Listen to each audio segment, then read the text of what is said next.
Ahí estamos. Bueno, bienvenidos y bienvenidas a todos a un nuevo episodio de Movimiento Herético. Aquí conmigo tenemos a Armando Badilla. Ya él ha hecho dos videos, ¿verdad? Para el canal. Les recomiendo que a cualquier persona que no ha visto los videos, ¿verdad? Les exhorto que lo puedan ver. Antes de llegar aquí, que esto es un video introductorio donde vamos a estar hablando sobre herejía o la definición de herejía y qué es teología, ¿verdad? Así que quiero darle un momento, ¿verdad? Este espacio a Armando, a ver si quiere decir unas palabras, presentarse para aquellos que no lo conocen. Armando. Sí. Un saludo a todos para cuando vean el video. Mi nombre es Luis Padilla Hernández, Luis Armando. Am, y aquí estoy haciendo, ya tengo dos videos introductorios, ¿verdad? Y me uno a este movimiento reflexivo con Germain y todos los que quieran. Esto es como una voz, ¿verdad? Para poder dejarnos escuchar y pegar algunos ciertos gritos que hacen falta en el camino, ¿verdad? Y descubrir que la herejía como tal es un un modo de protesta ante la heterodoxia. Entonces, vamos a ver en el camino que por alguna cierta razón, ¿verdad? Lo vamos a ver hoy, han visto, nos han dejado ver que la herejía, ¿verdad? Es como cuando tuviera la tortilla. Somos nosotros, ¿verdad? Lo que estamos erróneos, entre comillas, y la heterodoxia es la que está correcta. Eh, pero precisamente por eso es importante este tipo de temas, porque vamos a descubrir que no necesariamente es así, que al contrario, quienes realmente siguen hiriendo a las personas son los heterodoxos. Entonces, ¿verdad? Hoy vamos a hacer como que el primer video, ¿verdad? Los dos juntos. Y sería más o menos dar una introducción brief de lo que sería teología, qué es teología, dónde hacer teología per se, y qué es herejía, o sea, hacer como que la interseccionalidad de ver por qué camino vamos. Perfecto. Yo por lo menos antes de compartir lo que tú nos tienes preparado para hoy, el texto de Lucas, yo quiero definir en mis propias palabras lo que yo entiendo que es herejía y teología, ¿verdad? En términos bien sencillos, para mí teología es el estudio que se encarga, ¿verdad?, de tratar de entender o manifestar un cierto entendimiento sobre lo natural, sobrenatural, perdón, sobre lo místico. Este, eh, Obviamente abarca otras más cosas. Pero en resumen, así en palabras cortas, yo lo podría definir así. Definiría herejía como irse en contra de algo que ya está normalmente establecido, ya sea una creencia política, una creencia religiosa, etcétera. En términos sencillos, obviamente sé que abarca más que eso, pero yo lo definiría así. Yo sé que tú lo vas a definir ya mismo eh, con tus definiciones. Voy a compartir pantalla. Déjame darle Share Sound. Aquí tenemos. Ok, perfecto. Avísame si puedes ver la pantalla, Luis. Sí, sí. Perfecto. Perfecto. Bien, luego de ahí vamos al bosquejo y comenzamos. Son unos cuatro puntos lo que vamos a tocar hoy. Pero quiero siempre comenzar, ¿verdad? Desde lo que es la Sagrada Escritura, porque um, no se puede hacer teología sin Biblia. Es la primera base. Entonces, hay, ¿verdad? Demasiado texto como para uno hacer teología, pero he preferido en, para la línea en que quiero dirigirme hoy. Dice, y aconteció que mientras Jesús oraba aparte, estaban con él los discípulos y les preguntó diciendo, ¿quién dice la gente que soy yo? Ellos respondieron, unos Juan el Bautista, otros Elías y otros que algún profeta de los antiguos ha resucitado. Y él les dijo, ¿y vosotros quién decís que soy? Entonces respondiendo Pedro dijo, el Cristo de Dios.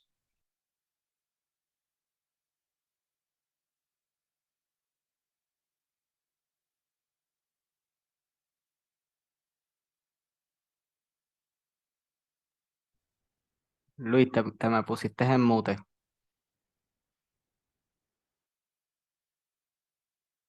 El día. Um, en Lucas aparece lo mismo, lo único que en Lucas podemos ver en el primer versículo, dale un poquito para arriba. Ahí, cuando dice, aconteció que mientras Jesús oraba aparte, estaba con él los discípulos. En Lucas podemos ver cómo él realmente se fue solo, pero los discípulos lo acompañan. O sea, él quiere irse solo, pero los discípulos insisten en estar con él. Aquí no se denota mucho eso. ¿Verdad? Entonces ahora, ¿verdad? Después volvemos otra vez, vamos a explicarlo cuando vaya otra vez al versículo, cuando le toque su correspondencia. Volvemos al texto. Ahí puedes poner el bosquejo. Esto, sí, ahí no se nota, pero en Marcos ahí. Entonces, ¿qué es teología? Como, aunque, ¿verdad? Germain definió más o menos lo que es herejía. Igual puede hacer lo mismo con lo que es teología, porque realmente cuando estudias teología sistemática o la teología que corresponda, todos los teólogos y todos los teóricos te van a decir eh, ciertas definiciones que van a variar. O sea, decir que la teología es esto, A y B, no está escrito. Así que eh, la definición que usted quiera darle es bienvenida, lo vamos a ver, siempre y cuando tenga de por sí a Dios de por medio. Pero hay una definición que a mí me encanta, que la da San Anselmo, porque nos lleva por un camino donde la teología pasa por la razón. Es decir, San Anselmo siempre dijo, ¿verdad? Fides quaren intellectum. Es la búsqueda inquieta entre fe y razón. Y la fe, que es un término teologal, no se puede hablar de fe sin teología, ¿verdad? Necesita la razón. Porque para tú tener fe tienes que razonar, tienes que cuestionarte. Entonces, a San Anselmo dar este preámbulo, ¿verdad? Aterriza la teología un poco en la filosofía. Y, y esta patrística que está allá arriba reflexionando, porque cuando tú vas a una academia, literalmente, lo que no quiero hacer es, lo que te van a decir en las academias es reflexión sobre Dios. Teología, logos, es una reflexión y teos Dios, ok, sí, pero no se puede quedar ahí. Entonces, hacer preguntas ya es hacer teología. Por eso quise también empezar por el texto en donde Jesús hace dos preguntas a sus discípulos. Es decir, que Jesús también está haciendo teología. Y cuando lo vayamos a ver otra vez, ¿verdad? Vamos a ver cómo Jesús hace una teología con un propósito. Entonces, la teología siempre tiene un propósito. Y, y esa reflexión teológica, que es esa pregunta, yo sé que hacer teológico, tiene como un fin, ¿verdad? Tratar de velar y descubrir los grandes misterios, de explicarlos y comprenderlos. Pero aquí nada más, en esta oración que acabo de decir, podemos estar dando horas y horas y seminarios, porque ¿cómo vamos a hablar de lo que no comprendemos? Entonces, ¿qué comprendemos? ¿Cómo explicarlo y cómo comprenderlo? Y de ahí precisamente es que está la heterodoxia y la herejía, porque cada dogma de fe ha sido comprendido, ha sido explicado y ha sido evaluado. Entonces, el problema es que al ser dogma ya establecido, se convierte en heterodoxia. Entonces hay dos caminos, o tú aceptarlo o no aceptarlo.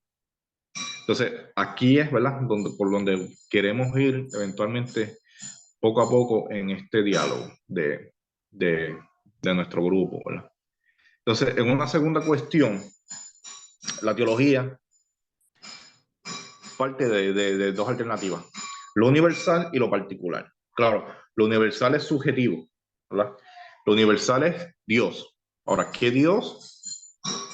Um, los dioses que cada religión tenga, porque hay que tener claro que la teología no es una cuestión simplemente del cristianismo. O sea, cada religión tiene su teología. O sea, el Islam tiene teología, el judaísmo tiene teología, el hinduismo tiene teología. Todos ellos tienen derecho de hacer teología de sus dioses.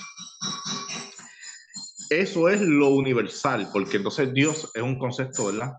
Universal que le pertenece a toda la humanidad. Ahora, en cuanto a particulares, lo subjetivo, y aquí podemos hablar de dónde hacer teología. Entonces, aquí, cada teólogo también va a tener un grano de arena que aportar diferente al otro. Y es lo grande de la teología. Es inagotable, ¿verdad? Porque desde esa particularidad, entonces, yo me centro y escojo cómo ver, observar, comprender, explicar los misterios de Dios. Por ejemplo, ¿verdad? ¿Cuál es la particularidad? Pues yo soy puertorriqueño, caribeño, latinoamericano. Entonces yo tengo que hacer una teología caribeña, latinoamericana. En esa particularidad, ¿verdad? Caribeña es única, que aunque pertenezco a Latinoamérica, no todo latinoamericano es caribeño.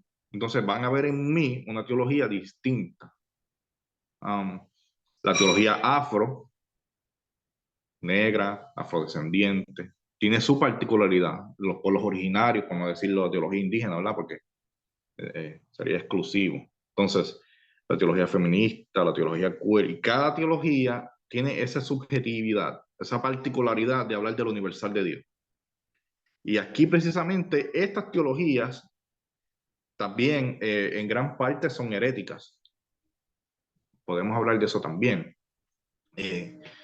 Han sido categorizadas como heréticas porque, pues, hablar de un Dios mujer es herético, un Dios que pues, cómo ver a un Jesús negro, herético, y un Jesús marica, herético, y así sucesivamente. Entonces, es lo interesante de esto, ¿verdad? Cómo estas teologías versus la heterodoxia están presentes, pero están diciéndoles a ellos, ¿verdad?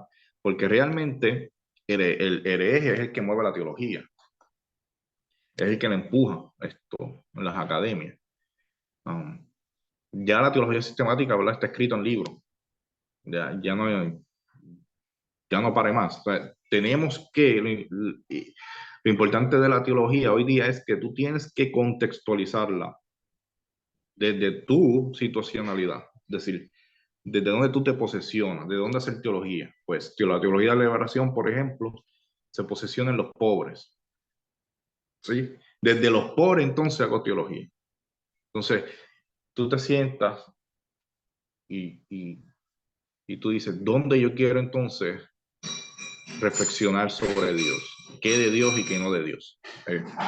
¿Dónde yo voy a coger este libro que tiene 3000 años de antigüedad y qué tiene que ver conmigo? Un libro que no fue escrito para mí, desde mi institucionalidad. Entonces, desde ahí partimos, ¿verdad? También, eh, todo esto tiene que ver con un gran imaginario, lo que se llama la exploración de metáforas imaginativas. Y esto crea tensas nuevas ideas pluralistas, iconográficas, interculturales. O sea, que la teología va más allá. Puedes hacer arte, hay teología del arte, del imaginario, en las calles, en los museos.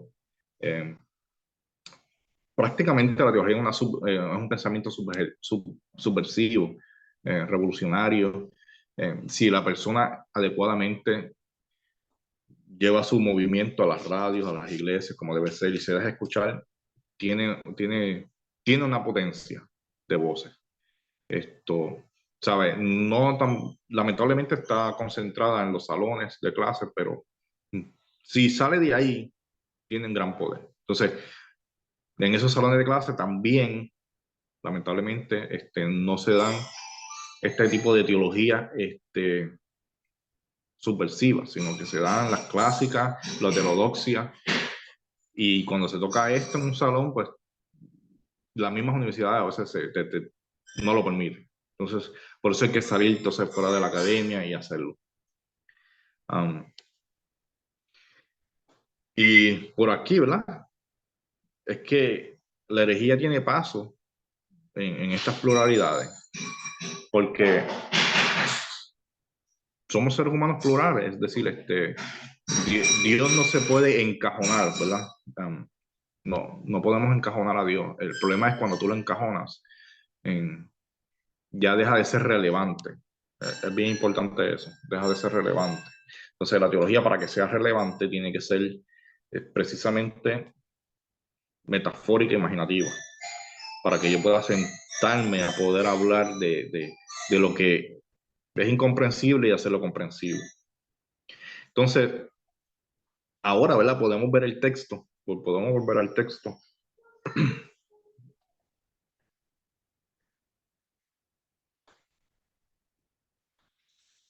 O sea, aconteció que mientras Jesús oraba, aparte, estaban con él los discípulos y le preguntó diciendo, ¿quién dice la gente que soy yo? Y esto es, a mí me encanta este es uno de mis versículos favoritos porque es una pregunta de introspección psicológica. ¿Quién dice la gente que soy yo? Es una pregunta existencial también.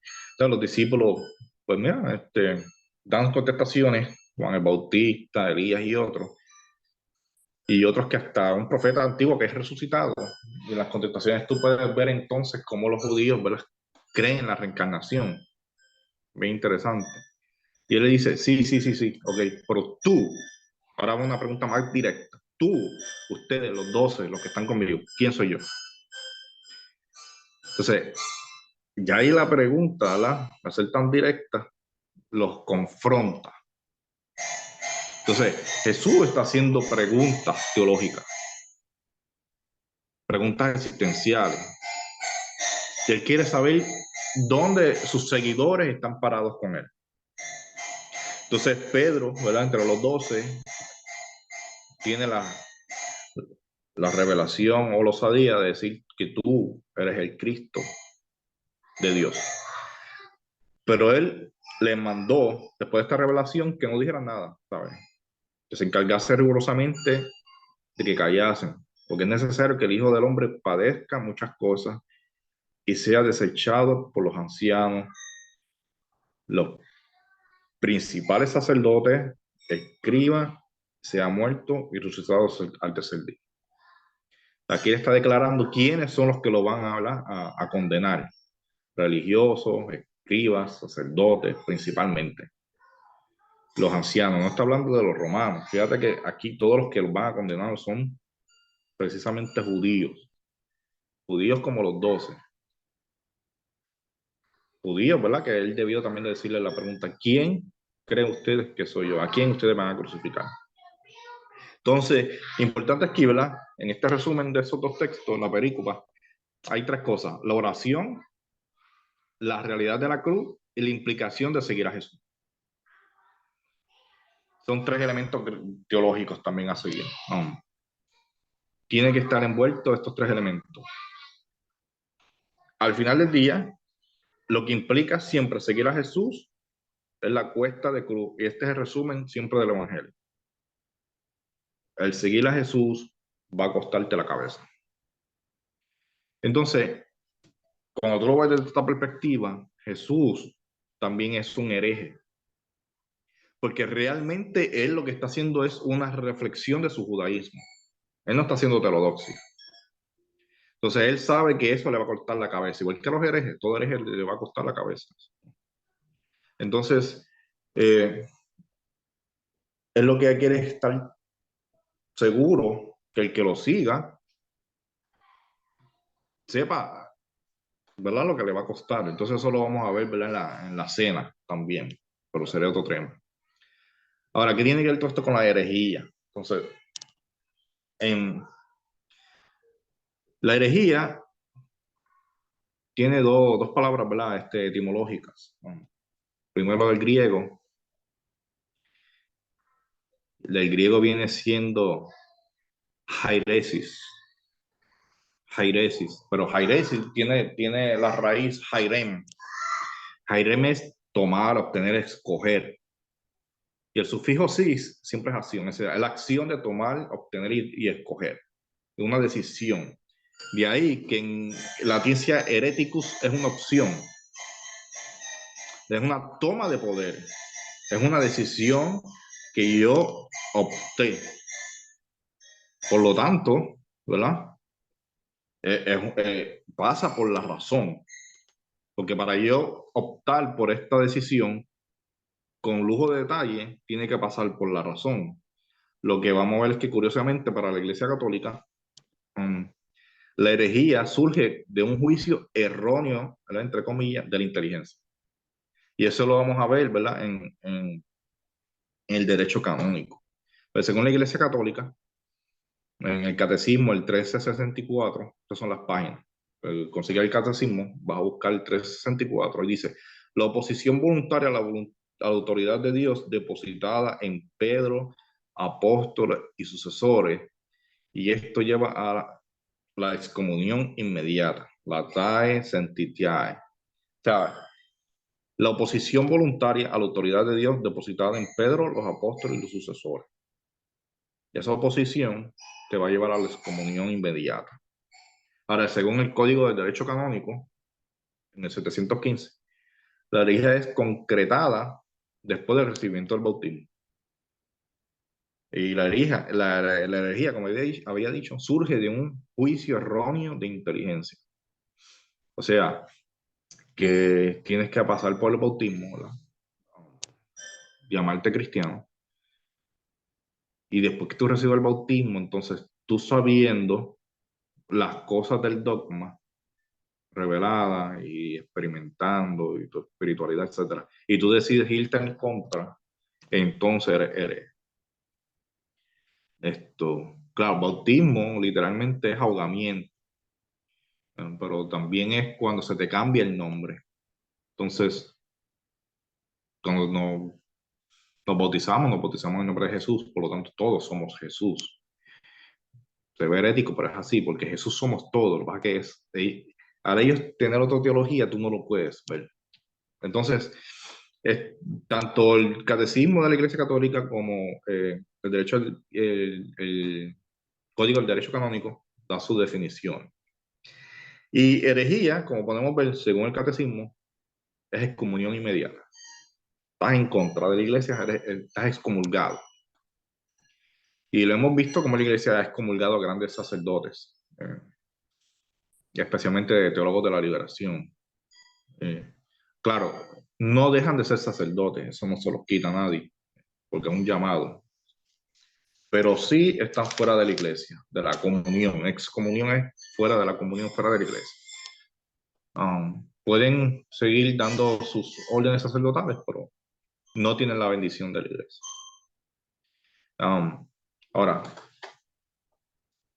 este, habiendo dicho, ¿verdad? Un poco, voy a dejar a Germán a ver en estas meditaciones que va surgiendo, que vas pensando, qué Pues, preguntas.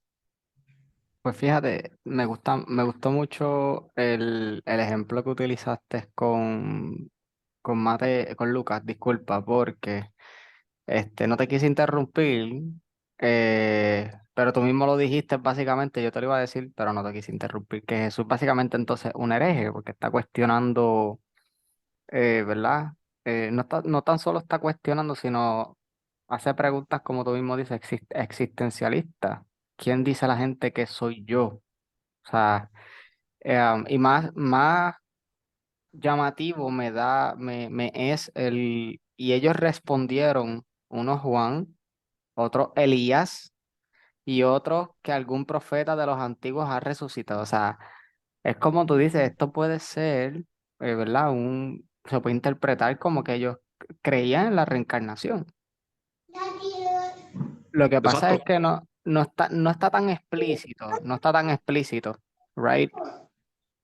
Pero sí lo mencionaste, me pareció muy curioso. Y a pesar de eso también, que sería bueno tocar ese tema, obviamente, más adelante con más profundidad sobre am, o sea, si Jesús es realmente hereje, porque obviamente en mi opinión sí, porque tuvo que hacerse maldito, ¿verdad? Para poder, y sé que eso es otro tema, sé que eso es otro tema, Sí, pero que va con sí. relacionado, en mi opinión, ¿verdad? Como Por que ahí con, vamos. ¿verdad? Por ahí vamos, exacto. Pues, este, viendo el bosquejo nuevamente, obviamente aquí hay mucha tela para cortar, Sí, ¿sabes? Porque yo sé que esto es bien resumido. Realmente yo añadiría, aparte de la reflexión, de la excelente reflexión que nos acabas de dar, eh, que realmente la herejía normalmente ahora mismo no se ve muy bien. Es como que hay mucha gente todavía que son excomulgadas por tener pues diferencias o opiniones teológicas diferentes, pierden sus trabajos por pues simplemente tener opiniones diferentes y es bien triste porque, ajá, cuéntame. no, de hecho, hoy día herejía etimológicamente es sinónimo de desvergonzado. O sea, hereje es, esto es un hereje, va, quémalo en la hoguera. O sea, literalmente. De hecho, por eso es que las brujas fueron quemadas por hereje, pero no fueron brujas, realmente. Pero es otro tema. Este, como te digo, vamos a cara, vamos a decir, es otro tema. Es que hay tanta tela que cortar, ¿verdad? Que amerita ir poco a poco. Pero sí, hoy día, um, etimológicamente es cuando la definición cambia con el paso de los tiempos. Y hoy día, hereje es un desvergonzado. Ah, este es un hereje, olvídate, si no le hagas caso, este es un loco. Ujú. Um, pero sin embargo, ¿verdad? Tiene El una hereje está, connotación mala, negativa. el hereje está puesto simplemente no para irse en contra de la heterodoxia, porque también el hereje está abierto a, obviamente, a errar, pero cuando tú te sientas y tú dices, por ejemplo, oye, pero ¿por qué las mujeres no pueden usar pantalón? Y eso se ve como bien y todo el mundo lo aplaude. ¿Por qué yo me tengo que afeitar para predicar en un púlpito? Y eso, todo el mundo, eso se ve bien y todo el mundo lo aplaude. ¿Por qué las mujeres no pueden ser sacerdotes igual que y todo el mundo lo aplaude? O sea, y tú te sigues preguntando, y todo lo que yo estoy mencionando es la dogmática establecida por la iglesia. Lo que la iglesia dice, es, esto está bien, ¿verdad? Y pone el Exacto. ok, ¿verdad? Pero cuando tú lo reflexionas, que hace la herejía, es decir, que hace la acción de pensar y haces lo que pones en puesta lo que San Anselmo nos dejó dicho, ¿verdad? Tú dices, espérate, algo no cuadra aquí. Pero como quiere el hereje sigue estando, ¿verdad? En contra de la corriente. No Exacto. puede, no es muy fuerte, ¿verdad? Entonces se queda desde afuera, desde la periferia, hablando y dialogando, tratando de dejarse escuchar. Y eso le va a costar, pero ese es el trabajo teológico. Bueno, no sé por qué. Este, Me veo en la tenemos, pantalla. tenemos 2 minutos para wrap up, porque el video como quiera se va a tumbar. Sí. No sé si fue una opción o algo, voy a verificar para después el próximo video, porque normalmente yo hago videos largos y nunca me había parecido eso, pero definitivamente yo creo que vamos a tener que hacer una parte 2 porque, ¿cómo te explico? Hay Sí, cositas que, esto es apenas un sí, aperitivo no, así para continuar, ¿verdad? Bueno, no podemos quedarnos callados y de aquí van surgiendo y surgiendo. claro que sí, temática, Realmente, como dije, yo por lo menos de aquí, de esta reflexión, me sorprendió, pude aprender bastante, y espero que las personas que estén viendo el video también, esto se hace para esto mismo, para, ¿sabes? Estudiar, comentarios ¿verdad? Quieran dejarlo, pueden hacer libremente. Participar en en los videos también lo pueden hacer. Obviamente, este bosquejo me lo envió, lo realizó me lo envió Armando, así que él ya tenía la temática preparada, él sabía de lo que iba a hablar. Y nada, realmente en este Less Than a Minute te lo dejo a ti, Armando, para que te despidas. Sí, sí, um, lo que les digo es que, ¿verdad? Realmente se unan, ¿verdad? Sin miedo.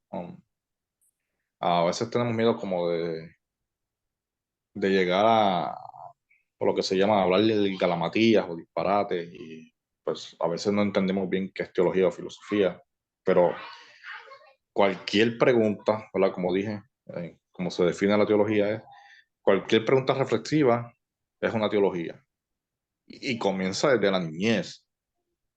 Papi, ¿quién es Dios? ¿Qué es Dios? Entonces, eso es teología. El niño está haciendo teología sin saber quién es Dios. Está haciendo son preguntas, ¿verdad? Que nos vienen ya en el ADN. Y esas simples preguntas son simples